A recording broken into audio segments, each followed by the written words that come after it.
Theirs was a romance that blossomed in a fairy tale setting between a caring mother of two Family was always her top priority. and a handsome coworker that swept her off her feet. He was the total package for her. And she said, he just makes me feel like nobody ever made me feel before. But a savage attack would plunge their lives into darkness. This was one of the bloodiest and most horrific crime scenes that people could remember. You wouldn't kill a dog in the way that she was killed. Investigators would ultimately uncover a trail of violence and deception. It was shocking. I didn't know what to think at the time. And leave everyone wondering, was this macabre execution the work of a sadistic stranger? Or was this monster a member of the victim's innermost circle? There's this dark side of this guy that he's been hiding for years, and he released it in such a vicious way. Saturday, January 17th, 2009, Niagara Falls, New York. The sun is dropping over this picturesque city, the self-proclaimed honeymoon capital of the world. But shortly after 5 p.m., emergency dispatchers receive a call from an apartment on the north end of town. A man named Robert Johnson found his wife apparently dead on the kitchen floor of their apartment. An officer is only blocks away when the call goes out from dispatch. He arrives within minutes, finds the front door open, and Robert Johnson cradling his wife in agony. So what happened? I don't know. The police found Mr. Johnson embracing the body of his wife. He was crying out to the police officers about the horrible discovery he just made. There was blood all over the floor. She was stabbed multiple times. In fact, some of the weapons used in the attack are still lodged in her body. There were 2 knife blades broken off along the side of the torso. I'm gonna need for you to go ahead and stand up. So we're gonna need to clear. I need for you to go ahead and stand up. Within moments, other officers and paramedics arrive on the scene. He was reacting so emotionally to having found his wife, Robert Johnson. He was extremely upset, had to be pulled away from the body. As Robert is dragged away, EMTs rush in to check Kenya's vitals, but there's nothing they can do. They quickly pronounced Ahkenya Johnson dead at the scene. Even for seasoned detectives, this homicide is beyond the pale. The crime scene was gruesome. I don't know that gruesome is enough of a word, to be quite honest. Her head was cut very severely to the point that it was almost a decapitation. But as officers attempt to console a shell-shocked Robert Johnson, nobody can imagine how this 32-year-old wife and mother fell victim to such a chilling crime. Ahkenya Bashana Thornton, or Kenya as she was known, grew up in Niagara Falls, the second of 4 children. Kenya, she was the quiet one. She was real reserved, and she was a homebody. She didn't party, she didn't drink, she didn't smoke, really didn't go out to clubs. But as Kenya grew up, this good girl discovered she had a weakness for bad boys. She liked street guys that were in the fast lane. Someone total opposite of who she was is what she attracted. Kenya's first love definitely fit the bill, and at 23, she gave birth to a beautiful baby girl named Naomi. Although the relationship didn't last, Kenya worshipped her daughter. So Kenya was excited. She was happy to be having her first child. In 2000, she landed a good job at a local call center. Kenya made actually pretty good money there, doing customer service calls and whatnot. While working at the call center, Kenya met a handsome, straight-laced coworker by the name of Robert Johnson. How you doing today? I'm good. You? I'm all right. How was work? It was good. I can't complain. Though Robert wasn't cut from the brash, street-tough cloth that Kenya found so attractive, he made it abundantly clear that he wanted to be more than just friends. He sent her flowers at work. Robert would send her candy. You gonna be available around Saturday night? Yeah, I'm free Saturday night. You sure? Yes! But Kenya was excited. What drew Kenya to Robert was his looks. He was a nice-looking guy. Every time she see him, she told me she get butterflies in her stomach. She hasn't felt this way in so long. Like he'd kiss her, she just would float. I just can't even explain like the joy on her face when she seen him. It was like the best thing on earth. It wasn't just the way Robert treated Kenya that made her feel special. It was the way he treated her daughter, Naomi, too. He was very accepting of her daughter that she already had. Robert loved her daughter just like he loved his own daughter. Pretty soon, Robert and Kenya were inseparable. So much so that even when Kenya hit the town without Robert, she didn't stay out long. We all got together and we went out. She left and went on her date with Robert. When you leave your girlfriends to go with a guy, then you're into the guy. A couple months later, Kenya announced she was pregnant with Robert's child. We told her, if you had to stay with us at Applebee's, you wouldn't be heading this way, but it was a good thing for her. By the winter of 2004, Kenya and Robert were raising 2 beautiful young daughters. Kenya was so happy. She was such a good mother. Robert was just as happy. He was a very good father. He was very attentive. He helped Kenya. He was right there with her, feeding, changing diapers. A few weeks later, the couple officially tied the knot. She came walking down that aisle, and I remember looking at Robert, and he had this look on his face like, this is the best thing that ever happened to me in this life. They exchanged their vows, and she was happy. She had her husband, she had her children. She had happiness that she never had before. I'm home. Hey. So that made me happy because I had someone who I knew was going to be taking care of Kenya, my niece. And so it was exciting to see the young love that they both had for one another. The couple decided Kenya would stay home for a while to be with the children. And as they settled into their new apartment, Robert and Kenya seemed to be living a life of pure bliss. She was pretty much at home all the time at that point, and he was at work all day. She was just so happy. I never saw Kenya happy like that. But Kenya had no intention of remaining a stay-at-home mom forever. In 2007, she enrolled at Bryant and Stratton College in nearby Buffalo. She was going to school to be a medical assistant, and she had like almost a year. It might have been a little less than a year left to finish. She loved it. Ahkenya was doing great. Dean's List, great grades. Awesome grades. She loved it. She loved doing her homework. She loved studying, writing papers. Everything was going great. As for Robert, he was also working hard. He'd recently taken a new job as a sales rep with a local cable company, which required him to log a lot of time on the road, which soon put a strain on their marriage. So now the partnership with them, with the kids and the workload and whatnot was kind of a little shaky then. Things started looking up again in the fall of 2008, when Robert came home with some exciting news. Sit down. I got a surprise for you. No, I hate surprises. You don't like this.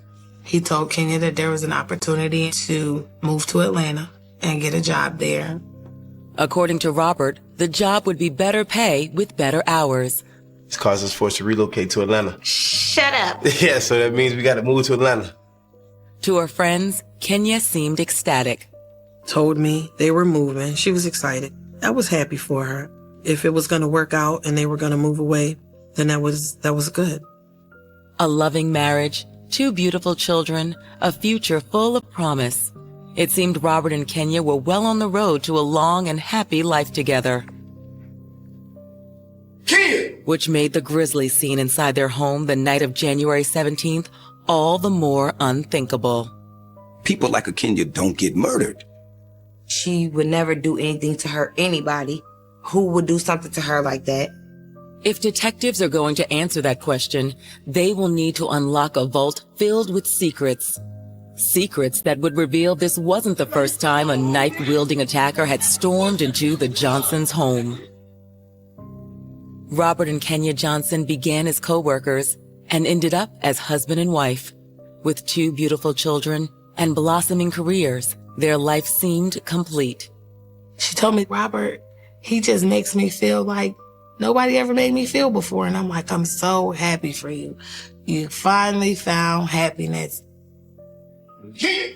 But on January 17th, 2009, that happiness was torn asunder when Robert came home to find Kenya dead on the kitchen floor, her body riddled with stab wounds. It was shocking. It was like unbelievable. As first responders attempt to console a seemingly devastated Robert, investigators try to piece together what happened. They counted 49 stab wounds in the body. Her throat had been cut basically from ear to ear, and her windpipe and even some of her vertebrae had been exposed. The police discovered that there were 3 knife blades stuck in the body of Ahkenya Johnson. And these knife blades had the handles broken off them, and broken knife handles were found at the scene. As CSIs collect the knives and other physical evidence, news of this horrible tragedy spreads to the family. It was devastating. I've never experienced that type of feeling or emotion that I experienced that day. It was still like, this is not true. Somebody's going to call us back and tell us that this is a terrible joke. I'm trying to think who in the world would do something like this to this person. It's the same question police are asking. They start by questioning the man who called 911, Kenya's beloved husband. My name is Robert Johnson. Robert, what happened today? Went to the barbershop. He explains that the couple was at home most of the day, preparing for a party to celebrate their big move to Atlanta. The whole family going to Atlanta, everybody? Yes.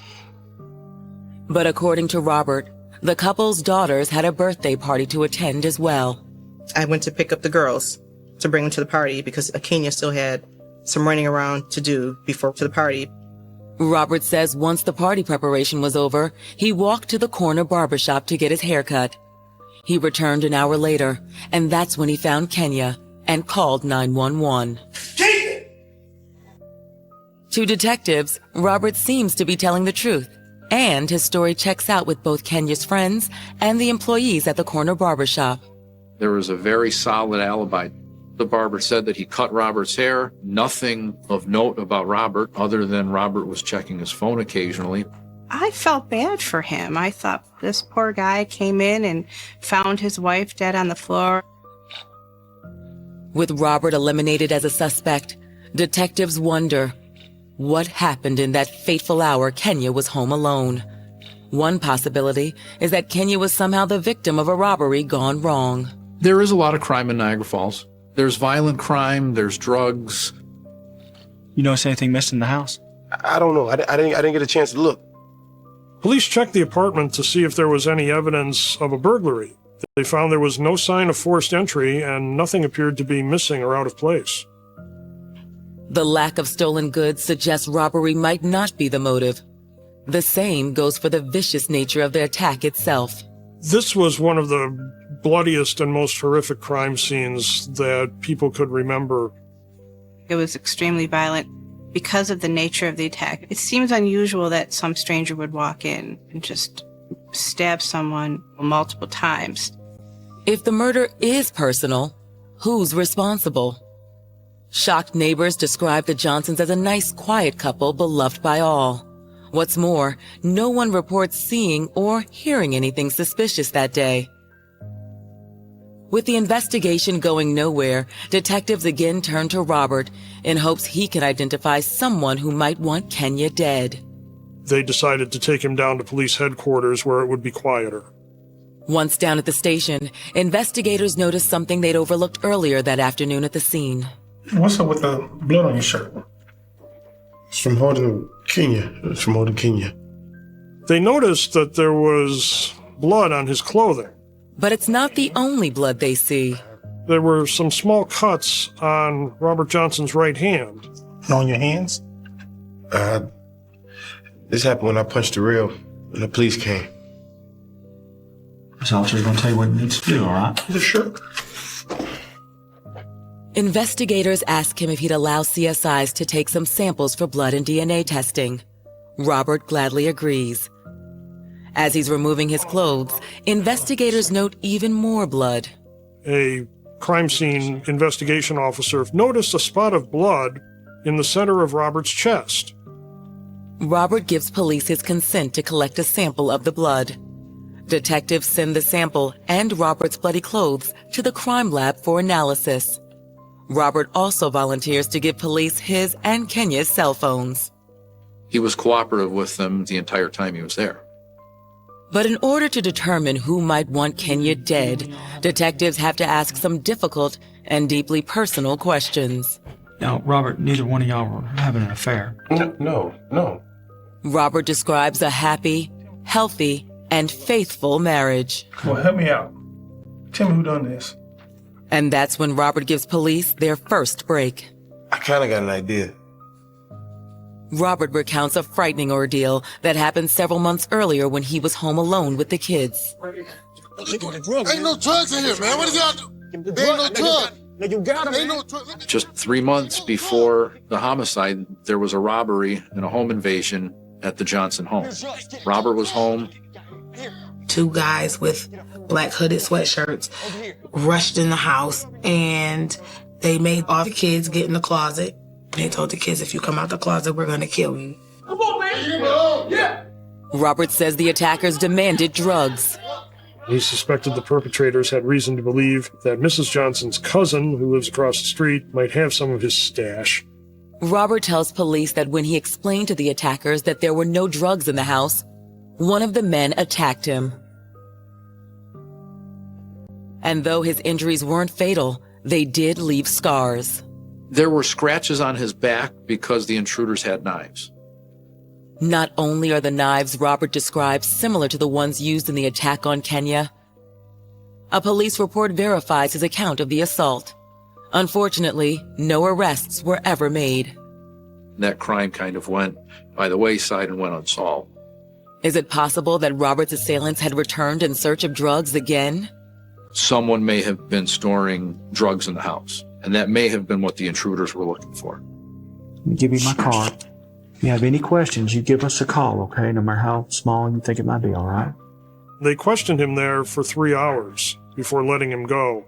It seemed like they were considering him to be a shocked husband who had discovered a horrible crime had been committed against his wife. But as detectives begin hunting down these mysterious home invaders, evidence will surface that steers them in a different direction and exposes the details of a forbidden relationship, one so tawdry nobody in the Johnsons' inner circle could have ever seen coming. Shocking. Still disbelief to this day. Still can't believe what happened. Police in Niagara Falls are struggling to solve a shocking murder. Kenya Johnson was stabbed nearly 50 times and left for dead in the home she shared with her husband and 2 young daughters. The crime scene was gruesome. Who could do this? Kenya's husband Robert has just informed police of a violent home invasion that took place at their apartment 3 months prior to the murder. Ain't no drug. Ain't no drug. Get the girls, man. Someone had broken into the house and made the kids get into the closet. The similarities between this attack and the attack on Kenya are undeniable. Where 2 robbers came in and tried to look for some drugs and knives. And based on Robert's statement, they appear to have been carried out by drug dealers targeting the wrong residents. That's all I heard. Like, there was a cousin of hers that had a stash. Maybe someone was targeting this home for whatever reason. They tried back in October, and then they thought when Robert leaves to get his hair cut that they've got free reign in the home, and then they're shocked when someone's in there, and that was a Kenya in there. So tell me about Kenya. Looking for answers, police track down Kenya's cousin and question him about his involvement with drugs. He denies the allegations and claims to have no knowledge of the identity of the assailants. Any of that stuff going on in the neighborhood? Not to my knowledge. I mean, I'm hearing out every day, and, I don't see anything out the ordinary. As for any potential involvement in drugs on Kenya's part, friends and family are skeptical. To think that this could have been done to her by a drug dealer, it just didn't match. Kenya didn't have those kinds of enemies. She was not ever involved in a lifestyle of drugs. Investigators are having a hard time connecting the dots. But if drug dealers aren't to blame, Who is? Nobody goes and kills somebody that they don't know and stab them that many times. And the knife blades and the neck thing and all that, this was personal. Detectives dig deeper into Kenya's personal life, hoping to find something, anything that will help unravel this mystery. They reach out to Kenya's older sister, Africa. Can you describe your relationship with your sister? We were close. She knew Kenya like no other. Kenya would, tell me everything. I mean, everything. I talked to her every single day on the phone, 2, 3, 4 times a day. And as Africa recalls some of those conversations, a new person of interest begins to emerge. A former boyfriend named Latario Humphrey. According to Africa, much like many of Kenya's previous suitors, Latario was a bit rough around the edges. Did Kenya like street guys? Kind of like street guys, yeah. Bad boys. Latario, he was like a street guy as well. While dating Kenya back in 2002, Latario was arrested and sent to prison for drugs. Their relationship kind of fizzled off after he went to jail. Right after that happened, that's when she met Robert at work. Even though Kenya had been with Robert ever since, she kept Latario in her heart. And when he was released from prison 5 months prior, in September 2008, Kenya paid Latario a visit. She said they had went out to lunch a few times, her and Latario. But were Kenya and Latario having more than just lunch? According to Africa, that was the rumor, at least among Kenya's girlfriends. And it wasn't shocking because I knew that Latario still had feelings for her, Kenya. However, Kenya's sister isn't so sure these rumors are true. Well, her friends used to play around about them having a relationship. He was kind of like her confidant. She said, Africa, he's just somebody that listens to me and we talk to each other. She was really comfortable with him. She never, ever said to me that they started sleeping together again, but is it possible? Yes. For investigators, Africa's statement triggers a new theory. Is it possible that Kenya cheated on Robert with Latario, only to put the brakes on the affair once it became clear that she and Robert would soon be moving to Atlanta? And did Latario decide that if he couldn't have Kenya, nobody could? Detectives track down Latario Humphrey and bring him in for questioning. Did you sleep with her? She came over a couple times. Did you sleep with her? Yes, I slept with her.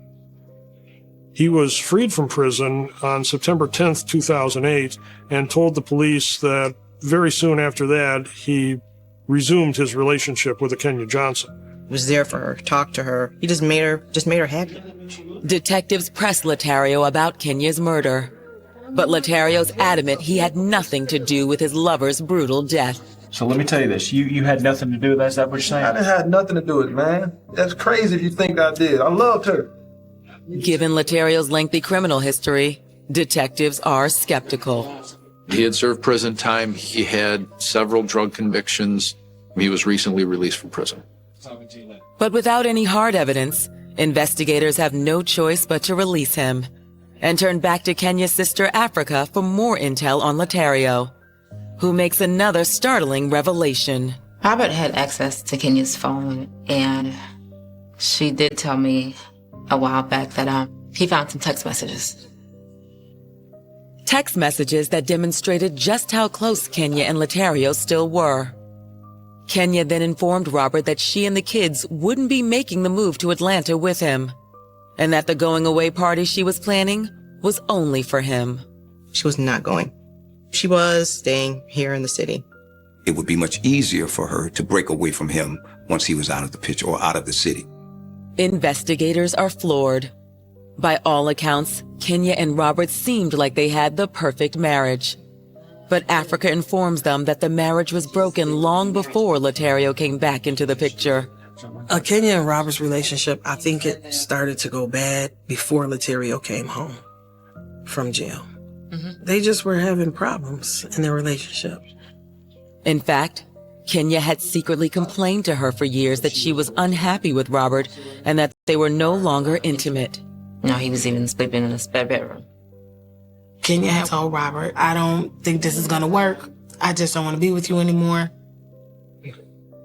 An alleged affair, a rocky marriage, plans for a separation. Africa's statement is a stark contrast to the picture Robert Johnson described to police. Investigators can't help but wonder, what other information is Robert Johnson hiding? But in an effort to learn the whole truth, detectives will unearth more lies and make another shocking discovery. Kenya wasn't the only one hiding a secret love affair. We didn't know who she was. We didn't know anything about her. We just knew that it was another woman. It's now been more than 48 hours since 32-year-old Kenya Johnson was found brutally stabbed to death in her kitchen. On the surface, it seems Kenya and her husband Robert were the perfect couple. But new information suggests the marriage was in trouble, and Kenya was having an affair with an old flame. Kenya was reportedly having an affair with a man named Laterio Humphrey, who was a former boyfriend of hers. Not only was Kenya allegedly having an affair, but contrary to what Robert originally told police, her husband seemed to know all about it. Detectives now believe this knowledge might just be a motive for murder. The homicide may have resulted in part from Robert's jealousy over Kenya's relationship with Laterio Humphrey. There's just one problem with that theory: Robert's airtight alibi. There was a barber shop near the Jordan Gardens apartment, and the barber, Fred Gilmer, said that Robert Johnson arrived in his barber shop to get his hair cut. We need to find up this number, this 555-1969. It shows up a lot on his records. Detectives decide to take a look at Robert's cell phone, which he gave police on the night of the murder. You want to get the phone? At first, nothing seems out of the ordinary. But as investigators pour through the records, something jumps out. On the morning of the murder, Robert was communicating with somebody listed as my wifey. But it wasn't Kenya's number. Robert was having contact via text message and phone call with the other woman. I was like really shocked. Like, oh my God. Who was this woman? And why was Robert referring to her as his wifey? A search of records indicates the phone number belongs to a woman named Lakeisha Davis. And when detectives learn Lakeisha is working at a fast food restaurant in nearby Buffalo. Lakeisha? Hey, what if I can talk to you just a minute? I'm Miss Gary Davis, Miss Gary Clemens. Have a seat right over here. Okay. They decide to drop in for a surprise visit. Detectives ask Lakeisha how she knows Robert. What she tells them is jaw-dropping. Do you know Robert Johnson? Of course, he's my fiancé. We found out that Robert had a whole fiancé. He was engaged to somebody else. He brought her a ring and everything. We found out Robert was, I guess, seeing another girl. I was shocked. I thought they loved each other, that Kenya and Robert had a loving relationship. While it's certainly shocking, news of Robert's engagement to Lakeisha Davis seems to undermine the theory that Robert murdered Kenya in a fit of jealousy. If you find out your spouse is having an affair, but you're having one also, I think that cuts against any rage motive. But what about Robert's new fiancée, Lakeisha Davis? Could she have found out about Kenya and murdered her in order to get rid of the competition? You see love turn into murder.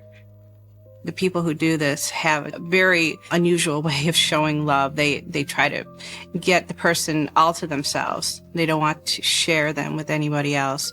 And things turn violent very easily. But Lakeisha Davis has an airtight alibi as well. Where were you on Saturday, the 17th? Saturday the 17th. Actually, I was here working because I work the weekends. And not long after confirming Lakeisha's alibi, police receive a forensic report from their CSI team. The police officers found blood in a number of different locations in the apartment. One of them was on the wall of a staircase. In addition to the staircase, CSIs have also discovered additional blood evidence in a downstairs washroom. What they found was when they tested for DNA inside the sink trap in the wash basin, they found Ahkenya Johnson's DNA. The CSI team also recovered one more murder weapon. They found another bloody knife that was bent inside a kitchen drawer of the apartment. The additional murder weapon and the new blood evidence in the sink suggests someone tried to clean up the crime scene. But the most critical evidence from the CSI report is the DNA test from the blood sample taken from Robert's chest. And it matched Ahkenya's blood. Robert initially told police that it was his blood from a scrape he sustained moving furniture. If he was innocent of Kenya's murder, why would he lie? To answer that question, detectives bring Robert in for another interview. Tell me the truth. What happened to Kenya? What you mean tell you the truth? I've been telling you the truth. They said they wanted to ask him some more questions. And in the course of a 2-hour interview, they ended up basically accusing him of killing his wife. It's on you. We got her DNA off you. Robert sticks to his original story, that he was at the barbershop at the time of the crime. Though there are eyewitness accounts corroborating that statement, detectives know physical evidence doesn't lie. They begin grilling Robert about the knife CSIs have recovered from the drawer. Why would the killer put the knife in the drawer? I don't know. They wanted to know why a burglar, if that's who killed Ahkenya Johnson, would put the murder weapon back in a drawer. Johnson replied, I don't know. A dumb one? Enough of this. Robert Johnson, you're under arrest for the murder of Ahkenya Johnson. Stand up. It's not the answer investigators are looking for.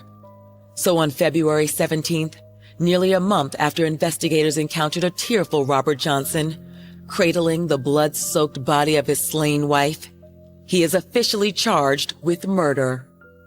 Kenya's friends and family are blown away. Everything is running through my head. Everything is like, why? How come? Why would he do this to her? I'm shocked. It was a disturbing, confusing time. He's still the husband of my niece. And in that moment, you want to believe that there's no way he could have done this.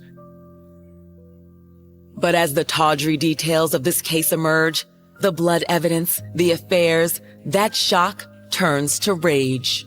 I'm literally thinking about Ahkenya in that moment and saying to myself, it's going to be okay. Justice, we're going to get justice for you. But getting justice for Kenya won't be easy. And when the case goes to trial, the defense will play a trump card that will rock the courtroom and beg the question, is the wrong man on trial for Ahkenya Johnson's murder? Niagara Falls, New York is described as a lover's paradise. But on January 17th, 2009, it became the scene to one of a gruesome crime. Ahkenya Johnson, wife and mother of 2 beautiful daughters, was stabbed 49 times and nearly decapitated in the kitchen of her apartment.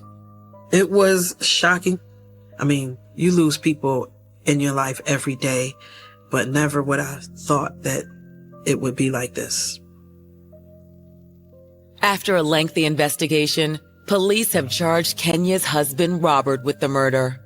The way his wife was killed, the accusations that are being posed against him, I just did not see the remorse that I thought should have been there. By now, we've accepted the fact that there's a great possibility that Robert has done this. Part of me is grateful that he's been charged. But as the case heads to trial, Robert remains adamant that detectives have charged the wrong man with murder. He said, I didn't do this to her, Africa. I promise you I didn't. I said, well, Robert, I must be honest with you. I believe you did it. I do. And justice will prevail. On September 22nd, 2009, opening arguments begin. Prosecutors start by laying out their theory about what happened. They assert that even though Robert was carrying on an illicit affair of his own, when he discovered his wife was cheating on him and that she no longer planned to join him in Atlanta, he snapped. What you mean you can't go to Atlanta? I'm tired. You tired of what? Cheating on me? Cheating on you? Yeah. How long you been sleeping with her? What are you talking about? She may have said, I am cheating on you and I don't want to be with you, or said something to Bruce's ego and he lost it.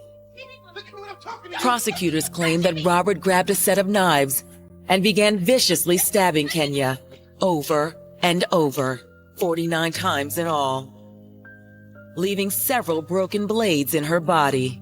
There's a lot of jealousy, a lot of rage. And Robert Johnson wanted, in effect, revenge for his wife cheating on him and for, in his opinion, not really loving him all these years. According to prosecutors, once Robert realized Kenya was dead, he headed to the basement and attempted to wash away the blood. While doing so, Robert realized he needed an alibi, so he changed clothes and made a mad dash to the corner barbershop. It's crazy. You can't possibly be in your right mind to murder someone, clean yourself up, leave the house, leave the person there, and go get a haircut. After his haircut, Robert returned home, called 911, and then cradled his wife's body in his arms until police and EMTs arrived. Prosecutor Lisa Berry told the jury that she thought that Johnson was hoping someone would call him to tell him that his wife had been found dead in their apartment. When he didn't get that call, when no one discovered the body, he had to come up with an alibi, and he had to come up with one in a hurry. I believe wholeheartedly that he's done this. It was clear to us more then, as she laid it out to us, exactly kind of what took place. When it's his turn, Robert's defense attorney Michael McNellis argues that the real guilty party is the Niagara Falls police, who in their rush to judgment arrested an innocent man. The police honed in on Robert Johnson right off the bat and never looked anywhere else. McNellis also argues that Robert's barbershop alibi is indeed airtight, and that his client never had the opportunity to kill his wife. As proof, they offer the testimony of the barber, Fred Gilmer. Gilmer said that Johnson arrived in his barbershop and waited 15 minutes and then had about 20 minutes in the chair for the haircut. Fred would have noticed if Robert was calming down from a panic or calming down from some sort of rage. The mathematics of the time doesn't comport with Robert being the killer. Prosecutors counter by asserting the walk from the Johnson residence to the barbershop doesn't take nearly as long as the defense suggests. The barbershop is only 2 or 3 blocks from the apartment where the Johnsons lived. It probably wouldn't have taken more than a few minutes for Robert Johnson to get there. But according to prosecutors, more important than the timeline is the fact that Kenya's blood and DNA was found on Robert's clothes and body, as well as in the basement sink. By the time all the evidence came out, there was no way. Everyone believed that he did it.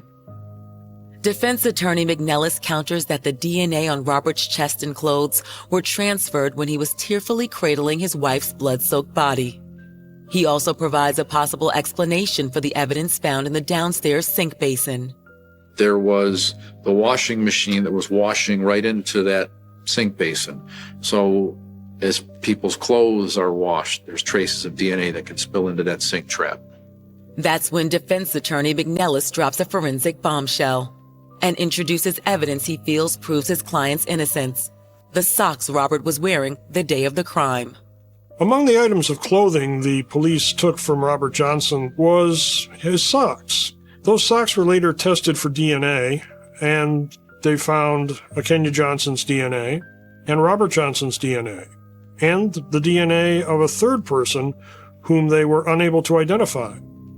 Robert's DNA is found on the shoes and socks. Clearly, they're his shoes, they're his socks. Kenya's DNA is found on the shoes and socks because Robert walked through a pool of her blood. There is a third DNA profile that, to me, was picked up when Robert's walking through the blood. McNellis contends that the unknown DNA belongs to the real killer, one of the intruders who first attacked Robert months earlier. It's an argument that seems to plant the seed of reasonable doubt. They did try to paint the picture there could have been a third person there. You want to give everybody the benefit of a doubt. On October 5th, 2009, both sides rest their case. 3 hours later, the jury announces they've reached a verdict. Robert had no emotion. He just sat there. I just don't know how I could keep a straight face. I don't know how I can keep my head up. I really believe that Robert's going to get his just due in the end. The 4 men and 8 women find Robert Johnson guilty of first-degree murder. It was like this sigh of relief came over me. He's gonna go to jail now. He's gonna get what he deserves. I want him to close his eyes every day and see what he did to my sister. I want him to relive it in his head every day. And that's what brings me comfort. We may not ever have Ahkenya with us again, but at least we have justice for her murder. The judge gives Robert a sentence of 25 years to life. But before Kenya's family can feel even an ounce of victory, the case is rocked by another bombshell. One that suggests the guilty verdict just handed down is far from a sure thing. The assistant district attorney, Lisa Berry, was upset. Both families were really very upset. The only person who wasn't upset was Robert Johnson. The roller coaster trial of Robert Johnson for the murder of his wife Kenya has just ended with a guilty verdict and a sentence of 25 years to life. So we're standing there and we're listening, and when we hear that verdict come back as guilty, part of you wants to rejoice because he is found guilty. Justice is being served. I think Robert still loved Kenya. Can't believe that he did this to her, and she's gone. She loved him. But the celebration is short-lived. Not long after the verdict is read, Robert's defense attorney, Michael McNellis, files an appeal, claiming he now has proof that his client is innocent. McNellis said that he had an affidavit from a teenager named Robert Thousand, who had been an inmate in the Niagara County Jail. Thousand wrote in his affidavit that another inmate by the name of Thomas Pryor had confessed to killing Ahkenya Johnson. Moreover, Thomas Pryor is revealed to have been one of the suspects initially investigated in the home invasion that occurred at the Johnson residence 3 months prior to the murder. I asked the judge basically to throw out the verdict, reopen the case, and start all over. Kenya's family is in utter disbelief. I don't know really how to respond, and so I'm shocked. I'm shocked. On February 17, 2010, the judge calls a special hearing to determine if Robert Thousand is a credible witness. He took the stand and verified everything that he said in the letter. He maintained all the way through that Thomas Pryor's words were that Thomas Pryor went in and committed the crime. They were looking for the drugs, that's what they were there for. They were told that was going to be there, and so they went in. They got resistance from Ahkenya. But when pressed, Robert Thousand is unable to provide any additional details about Thomas Pryor or the murder of Kenya Johnson. In short, the judge isn't buying it. The judge didn't believe that Robert Thousand's information was credible. That was his assessment. The judge said both his body language and his intonation gave him away as a liar. He said the Thousand statement was double hearsay. There were so many different theories to what went on with Robert Thousand.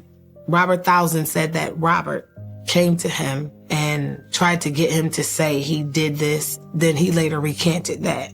There's no doubt in my mind. I know he did this. My gut and my heart told me that Robert killed her.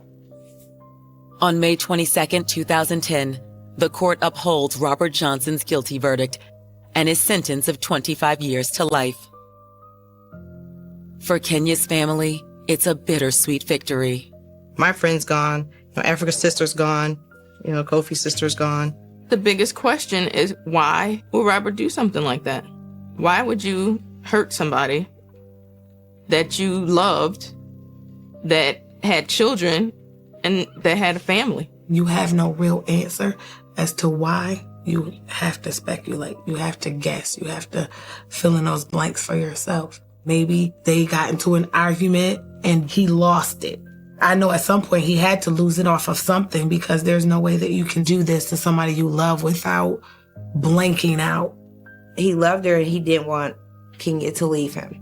I'm just happy that, justice was served. And once the allegations of illicit engagements and extramarital affairs are stripped away, one simple tragedy remains. A single vicious attack carried out in a fit of rage robbed 2 young girls of both their parents.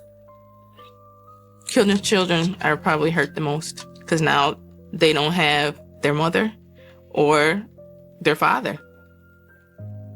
It's terrible. And it doesn't matter how, it could be 10 years from now and it'll be terrible. What can you do? Nothing. Nothing at all.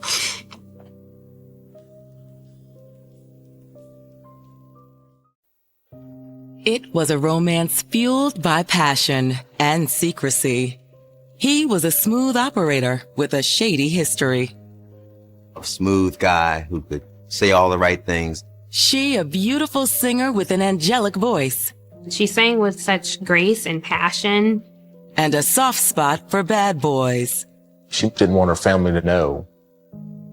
But their affair was cut short when one of them vanished into thin air. This case was just twisted beyond belief. Is this a crime of passion or the work of a cold-blooded criminal? I think he is a sociopath.